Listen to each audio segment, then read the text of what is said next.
Komisi Pemberantasan Korupsi Kamis siang mendatangi Kabupaten Jember melakukan sosialisasi anti korupsi kepada jajaran anggota legislatif dan eksekutif di lingkungan Pemkab Jember. KPK menyoroti potensi kerawanan korupsi menjelang pemilu.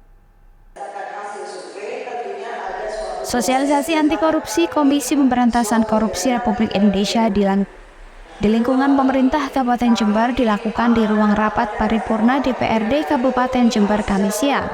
Dalam rapat sosialisasi yang dihadiri oleh Ketua dan Wakil Ketua, serta jajaran anggota Komisi DPRD Kabupaten Jember, serta Bupati dan Wakil Bupati Jember, berikut jajaran Kepala Organisasi Perangkat Dinas di lingkungan Pemkab Jember. Kepala Satuan Tugas Pencegahan Direktorat Koordinasi dan Supervisi Wilayah 3 KPK RI Irawati mengatakan, kegiatan ini merupakan bagian dari monitoring dan evaluasi tata kelola daerah. Irawati menegaskan KPK terus melakukan pendampingan APBD Kabupaten Jember, mulai dari mekanisme perencanaan anggaran, proses pengadaan, pelaksanaan hingga pengalokasian anggaran agar dilakukan sesuai regulasi. Selain itu, KPK menyoroti titik kerawanan korupsi menjelang pemilu serentak 2024, mengingat program seperti bantuan sosial meningkat menjelang pemilu. Saya sih poin-poinnya dari MCP ini, kalau Bapak Ibu semua sudah baca MCP, ini satu kesatuan. Jadi dalam mekanisme perencanaan penganggaran ini tidak bisa terhenti. Ini harus dapat dijalankan sampai dengan proses di akhir, yaitu pengawasan.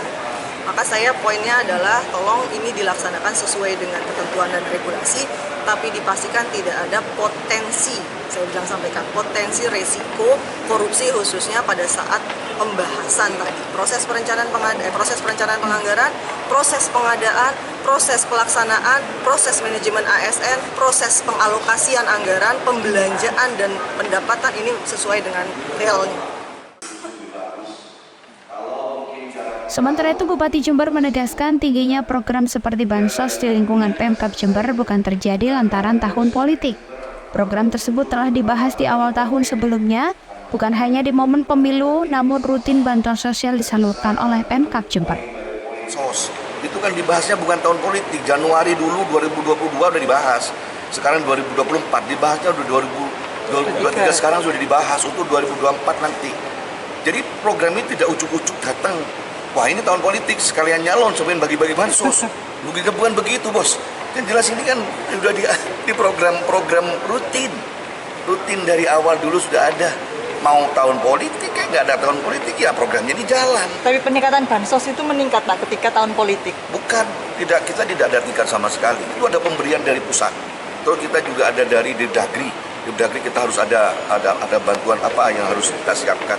Makanya kan hibahnya naik. Itu bukan hibah untuk tahun politik, tapi hibahnya untuk persiapan pilkada. Gitu, Bos. Itu nggak ada sama sekali. Justru kami mendapatkan bantuan ini dari pusat ini bukan dalam rangka tahun politik. Dengan keliru pusat memberikan bantuan ke Jember ini ke seluruh Indonesia, Bapak Presiden, bukan dalam rangka tahun politik karena sekarang ini sedang dolar naik. Sekarang posisi dolar US dollar 15.852 per US dollar. Tentunya ketahanan pangan kita itu kan perlu support langsung, BLT langsung, bukanlah ada tahun politik terus BLT. Dari Jember, Lutfi Kurohman, CTV.